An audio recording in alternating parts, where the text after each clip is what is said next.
Hello friends, welcome back to my YouTube channel with a new video. So today in this video I'm going to show you how to rank your YouTube video first. So let's start the video. First of all, subscribe the channel and hit the bell icon. Now let's start the video. In this video I'm going to show you how you can easily rank your video first. Now go to your YouTube and go to your channel, upload a video. Now this setting will rank your video fast and you will get a lot of viral videos. So let's start the video.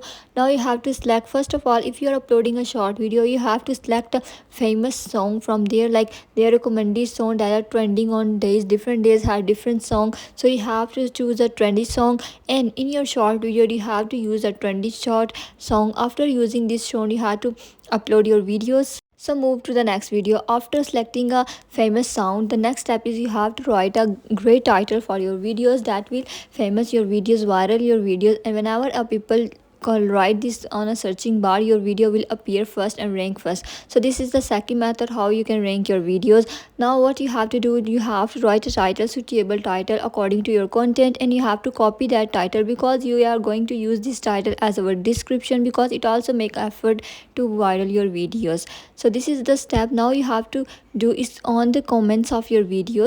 After that, the next setting is go to your YouTube studio, from where you can edit your videos, add descriptions and add tags and all that. Tags are the more powerful, if it help you rank your video fast. Now go to your video that you are uploading, select that video and press on edit. After editing the video, you have to copy paste the description that you have copied from the title of your video. Here you have to paste the copy title. Now the next step is go to under last tags, shorts or mixing. You have to press on that add tags. You have to search all the terms related to your content, like short videos and all the, when the person use this tag on a search bar, your video will be ranked fast. So these are step how you can rank your video fast. Hopefully guys you understand this video, and don't forget to hit the bell icon, subscribe the channel and stay tuned with the more updates like this. So hopefully you enjoy this video. Comment below if you like this video. Thank you so much for watching the video.